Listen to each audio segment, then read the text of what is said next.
안녕하세요. 책과 함께하는 시간입니다.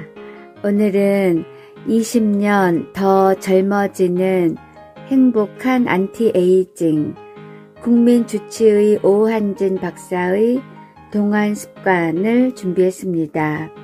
이 책은 모두 5개의 장으로 이루어져 있습니다. 1장, 오늘도 당신의 얼굴은 안녕하십니까? 2장, 우선 마음의 상처부터 치료합시다. 3장, 몸속을 젊음의 물질로 가득 채우세요. 4장, 작은 습관이 타고난 동안을 이깁니다. 5장, 평생 동안을 위한 필수 상식. 이 중에서 저는 오늘 1장을 소개해 드리겠습니다. 오늘도 당신의 얼굴은 안녕하십니까? 타고난 동안은 없다. 거울을 볼 때마다 오늘 얼굴이 다르고 내일 얼굴이 다르다. 어제보다 눈 아래가 움푹 더 꺼진 것 같기도 하고 팔자 주름은 오늘따라 더 깊어 보인다. 현대의학과 과학의 발달로 평균 수명 150세가 가능해졌다. 하지만 삶이 늘어난 만큼 행복하고 만족스러운 삶을 보낼 수 있을까라는 질문에 답할 수 있는 사람은 그리 많지 않을 것이다. 하루하루 나이 먹는다는 것, 늙는다는 것은 신체적인 변화뿐 아니라 무력감과 우울증, 자신감 결여 등과 같은 우리네 삶의 정신적인 변화까지 야기할 수 있기 때문이다. 나이를 먹게 되면 생체 시계에 먼저 변화가 일어난다. 잠드는데 이전보다 시간이 많이 걸리고 깊은 잠을 못 자고 자주 깨며 낮에도 꾸벅꾸벅 조는 경우가 많아진다. 무엇보다 피부가 달라지기 시작한다. 팽팽하던 얼굴에 주름이 늘기 시작하고 턱 선도 점점 처진다. 깨끗하던 얼굴에 기미와 잡티가 늘어나며 피부 톤이 칙칙해진다. 탄력 넘치던 머리카락도 푸석해지며 점점 윤기를 잃는다. 하루하루 거울에서 늙어가는 얼굴을 보면 마음도 그만큼 늙어버린 것 같다. 매사가 피곤해지고 밖에 나가는 것도 귀찮아진다. 사람들을 만나는 것도 별로 즐겁지 않다.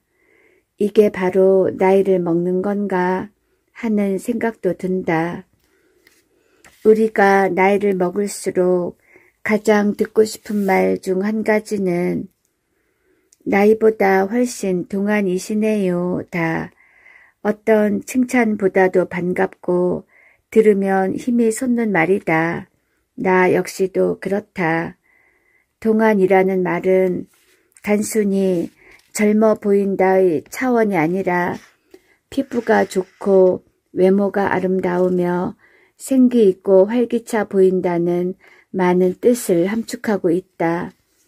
동안 열풍이 불면서 동안 성형, 동안 주사가 활개를 치는 요즘 우리는 어떻게 하면 동안으로 보일지 또 어떻게 동안으로 살 수 있을지 계속 고민한다. 더 이상 늙지 않고 젊음을 유지하며 살 수 있는 방법은 없을까? 노화, 신체가 늙는다는 것은 세포의 기능이 점차 퇴보하는 것을 뜻한다. 세포의 기능이 퇴보해 가면서 육체는 점차 늙게 되고 세포의 기능이 완전히 정지하면 죽음에 이르게 된다. 그렇다면 세포의 기능은 왜 점차 퇴보하는 것일까? 단순히 세월이 흘러서 나이를 먹어서 그런 걸까? 만약 세포의 기능이 무엇 때문에 퇴보하는지 그리고 무엇이 세포의 손상을 가져오는지를 알 수 있다면 노화를 어느 정도는 막을 수 있지 않을까? 미국 국립노화연구소가 남녀 1000명을 대상으로 2년마다 신체 계측과 생리 기능, 생화학 기능을 추적 검사하는 노화 추적 연구를 시행해 도출한 3가지 결론은 명료하다. 우선 사람의 노화는 개인마다 다르며 조직, 세포마다 다른 속도로 진행된다는 것. 둘째, 사람의 노화는 유전적인 이유, 생활 습관, 여러 가지 질병에 따라 차이가 있다는 것. 그리고 마지막으로 생활 습관 개선과 의학의 발전으로 인간의 수명이 평균적으로 150세가 가능한 시대가 열렸다는 것이다. 놀랍게도 노화에 대한 이론만 해도 300여 가지가 넘는다. 그 이론은 크게 수명 프로그램 가설과 과실론으로 나뉘는데, 수명 프로그램 가설은 말 그대로 우리 몸 안에 생체 시계가 존재한다는 이론이다. 이 시계에는 신체의 노화에 대한 프로그램이 예정되어 있어 계획대로 노화가 진행되고 일정 시간이 지나면 죽음을 맞이하게 된다. 과실론은 처음부터 마련된 프로그램이 있다기보다 유전자가 복제 과정을 거치면서 알 수 없는 오류 혹은 사고가 생기고 스스로 치유하는 능력이 떨어지면서 점차 노화가 진행된다는 이론이다. 2가지 가설 모두 지극히 일리가 있지만 결론은 동일하다. 수명 프로그램에서 주장한 것처럼 만일 우리 몸에 시계와 같은 예정된 프로그램이 있다면 프로그램 원리를 미리 밝히고 재조정함으로써 노화를 멈추고 젊음을 누릴 수도 있다. 또한 과실론처럼 세포 복제 과정에서 알 수 없는 오류 때문에 노화가 진행되는 것이라면 오류를 일으키는 사고를 미리 막고 떨어진 치유 능력을 다시 회복시킬 수 있다면 노화를 충분히 막을 수 있을 것이다. 이런 결과로 미루어 봤을 때 애초 건강한 체질로 태어나 남들보다 노화가 느리고 평생 나이보다 젊은 외모로 살 수 있는 운명을 가지고 태어난 사람들도 있다. 씁쓸하지만 유전적으로 타고난 것을 부러워해봤자 어쩌겠는가. 그럼에도 우리에게 희소식은 있다. 연구 결과에서 밝혀낸 바에 따르면 노화에 대한 이유는 개인마다 다르고 다양하기 때문에 후천적인 관리와 노력만으로도 충분히 예방할 수 있다는 사실이다. 노화를 예방하는 방법만 충분히 숙지하고 있다면 앞으로 얼마든지 나이보다 젊은 몸과 얼굴을 가질 수 있다. 정신의 안티에이징 먼저. 내게 정기적으로 상담을 하러 오는 주부들 중에는 자녀들 대학까지 다 끝내주고 나니 삶이 허무하고 거울을 보니 남은 건 늙은 얼굴뿐이더라 하며 세월과 나이를 한탄하는 분들이 꽤 있다. 나는 이런 사람들에게 성급히 약 처방이나 동안 시술을 권하기 전에 자기 자신에게 투자하는 시간을 가져보라는 조언을 한다. 평소 돈이 아깝다고 가지 않았던 네일숍에 가서 손톱을 아름답게 가꾸어 보거나 여태 남편 눈치 보면서 선뜻 사지 못했던 화사한 옷이라도 한 벌 사 입으라고 말이다. 예전부터 가고 싶었던 곳으로 훌쩍 버스 여행을 떠나도 좋다고 권한다. 이런 일련의 노력들이 평소 어둡고 늙어 보이던 얼굴을 비견 하늘처럼 환하게 할 수 있기 때문이다. 노화에는 크게 3가지 카테고리가 있다.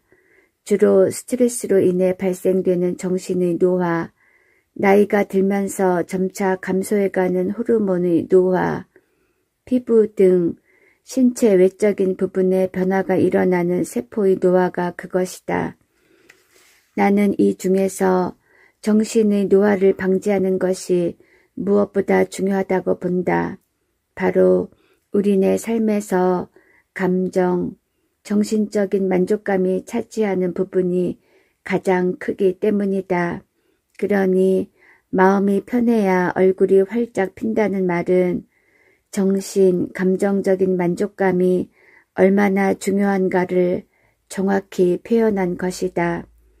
아무리 동안 주사를 맞거나 성형과 시술에 매진한다고 해도 정신적인 부분이 우선적으로 충족되지 않으면 이 같은 노력이 효과를 나타내기 힘들다. 나도 거의 매일같이 진료다, 방송이다, 강의다 해서 눈코 뜰 새 없이 바쁜 하루를 보내기 일쑤다. 지친 몸을 일으켜 이른 새벽 주찬 강의를 나가면서도 몸은 굉장히 피곤하지만 기분은 상쾌하고 즐겁다. 이 모든 것이 등을 떠밀려 하는 것이 아닌 내가 좋아서 하는 일들이기 때문이다. 사람들이 내 강의를 들으러 와주는 것도 고맙고 강의가 끝난 후에 찾아오는 그 만족감도 즐겁다. 부지런히 돌아다녀 몸에 살이 찔 겨를도 없고 만나는 이마다 늘 기분 좋게 대하니 사람들은 내가 활짝 웃는 모습이 좋다고들 이야기한다. 사실 알고 보면 나의 이런 노력들도 모두 정신의 항노화에 큰 효과가 있다. 일부러 애쓰지 않아도 내가 원하는 것들을 일과처럼 즐겁게 실천하면 만족감이 찾아오고 저절로 기분도 좋아진다. 일부러 찾아다니며 비싼 시술을 받거나 값비싼 헬스장에서 폼을 잡으며 운동을 한다고 모두 동안이 되는 것이 아니라는 뜻이다. 일반적으로 노화 방지를 전문적으로 다루는 의사들은 여러 가지 생물학적 지표를 가지고 개인의 건강 상태를 먼저 평가한다. 체격, 생리적, 생화학적, 그리고 신경정신과적 복합 점수를 같은 연령대의 평균치와 비교하여 개인의 현재 나이에 맞는 몸 상태를 확인하는 것이다. 이와 같은 생물학적 지표를 바탕으로 식이요법, 호르몬 보충, 생활습관 개선 등을 효율적으로 공식화하여 환자에게 처방을 내린다. 그러나 이런 관리법은 젊음을 유지하는 구체적인 방법에 주로 초점이 맞추어져 있기 때문에 정신의 항노화를 위한 치료에는 한계가 있다. 외적인 항노화에 치중할 뿐 내적 노화, 즉 정신적인 노화에 대한 대처법이 빠져 있어 안고 없는 찐빵과도 같은 처방이다. 우리가 동안으로 살고 싶은 궁극적인 이유를 다시 한번 생각해 보자. 지금보다 더 젊게, 행복하게, 그리고 건강하게 지내고 싶기 때문이 아닌가. 이는 비단 외적인 또는 경제적인 삶의 향상이 아닌 질적인 삶의 향상을 의미하는 것이다. 질적으로 훌륭한 삶이란 간단히 말해 근심과 걱정이 없는 행복한 삶이다. 하지만 행복이라는 개념의 범주가 너무 넓기 때문에 많은 사람들이 행복한 삶을 동경만 하지 실제로 무엇을 어떻게 해야 하는지에 대한 구체적인 생각은 없는 경우가 많다. 대부분의 사람들이 앞날에 대한 불안감, 크고 작은 걱정들을 끌어안고 그저 나이만 먹으며 세월만 가고 있다는 답답한 마음으로 살아간다. 나이가 들수록 도전보다는 포기와 체념하는 일이 더 많아진다. 행복이라는 개념 자체가 자신의 삶에서 굉장히 멀게 느껴지는 탓이다. 사람들은 행복을 위해서는 자신을 행복하게 하는 무엇인가를 반드시 성취해야 한다고 생각한다. 하지만 곧 원하던 일을 성취한 후에도 결코 온전한 행복을 느낄 수 없음을 깨닫게 된다. 이를 행복의 패러독스라 한다. 나는 막연히 보이지 않는 행복보다는 짧게나마 느낄 수 있는 즐거움을 추구하는 것이 더 현실적이라고 생각한다. 이 편이 정신 건강에도 훨씬 좋다. 가령 자식의 다음 학기 등록금을 걱정하며 돈 없는 신세를 한탄하며 시간을 보내는 것보다 차라리 그 시간에 개그 프로그램을 보면서 박장대소하는 것이 정신건강에는 더 도움이 된다는 이야기다. 그래서 나는 이제 정신의 항노화를 위해서는 행복보다는 즐거움을 우선으로 쫓으라고 조언하고 싶다. 즐거움과 행복을 같은 뜻으로 받아들이는 사람이 많은데 실은 그렇지 않다. 행복이란 인간관계, 성취감, 가족, 학업, 종교 등 다양한 요인들로부터 받는 장기적인 영향의 결과다. 그에 비해 즐거움이란 짧게는 100분의 1초에서 한두 시간 정도 유지되는 아주 짧은 순간에 느끼는 단순하고도 본능적인 반응을 말한다. 행복의 패러독스를 해결해 줄 수 있는 방법으로 정신과 의사인 윌리엄 글래서는 긍정적 중독을 들었다. 약물 중독과 같은 부정적 중독은 사람의 심신을 점차 약하게 하지만 일이나 여가 활동과 같은 긍정적 중독은 삶의 만족감과 즐거움을 줄 수 있기 때문이다. 나이가 많은 노인들의 경우만 봐도 같은 나이라도 자신에게 즐거움을 주는 취미 생활이나 봉사활동을 하는 사람과 집에서 나이 먹는 것을 푸념만 하고 있는 사람의 외모가 현저히 다르다. 이는 마음가짐의 문제이기도 하다. 80이 넘은 나이에도 연구를 멈추지 않는 동암문화연구소 소장이자 가치 있게 나이 드는 법의 저자 전혜성 박사는 이미 소장직에서 은퇴를 했음에도 불구하고 매일같이 연구소 살림을 돌본다고 한다. 영원한 현역이 자신의 꿈이라는 전혜성 박사는 늘 안색과 눈이 맑고 매사 열정이 넘친다. 건강관리도 소홀히 하지 않고 시간을 정해 산책을 하고 식단 관리에도 철저하기에 연세보다 10년에서 15년 이상은 충분히 젊어 보인다. 자신의 나이를 인정하고 이를 즐기면서도 즐거운 삶을 영위하고자 하는 그녀는 정신의 항노화를 실천하는 좋은 롤모델이다. 이처럼 막연한 행복을 쫓기 이전에 지금 당장 자신에게 즐거움을 주는 일에 몰두하는 것은 정신의 항노화에 큰 도움이 된다. 나만의 동안 습관을 찾자.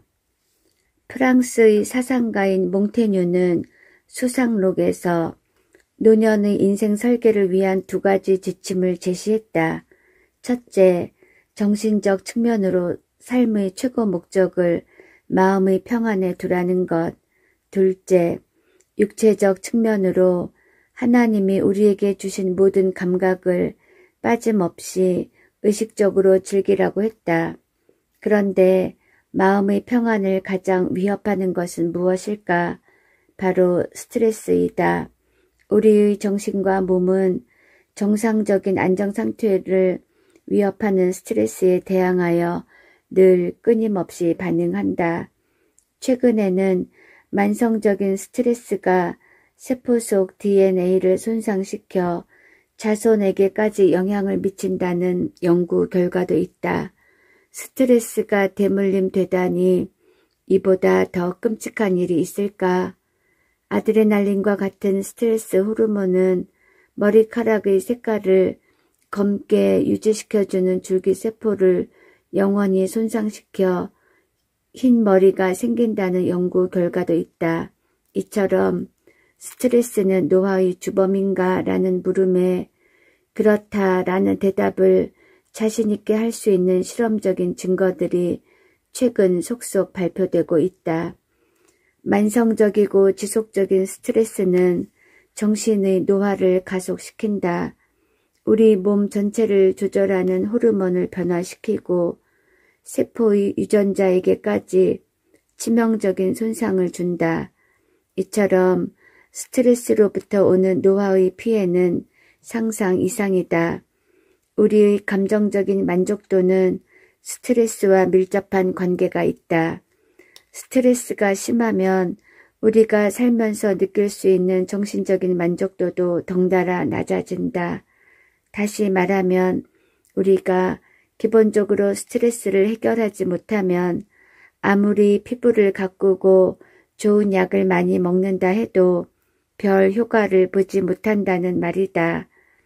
아무리 비싼 화장품을 얼굴에 잔뜩 바른들 무엇하겠는가. 부부싸움 한 번으로 다음날 더 깊어진 다크서클, 팔자주름과 마주하게 될 것을. 그렇다면 정신적 노화의 근본 원인인 스트레스란 정확히 무엇을 뜻할까? 스트레스란 나를 힘들게 하는 일, 어려운 일, 무서운 일, 피곤한 일, 나를 괴롭히는 모든 것을 말한다.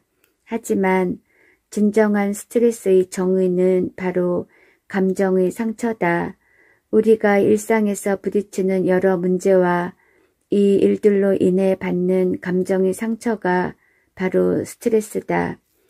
원시시대 사람들은 두 가지 큰 스트레스가 있었다.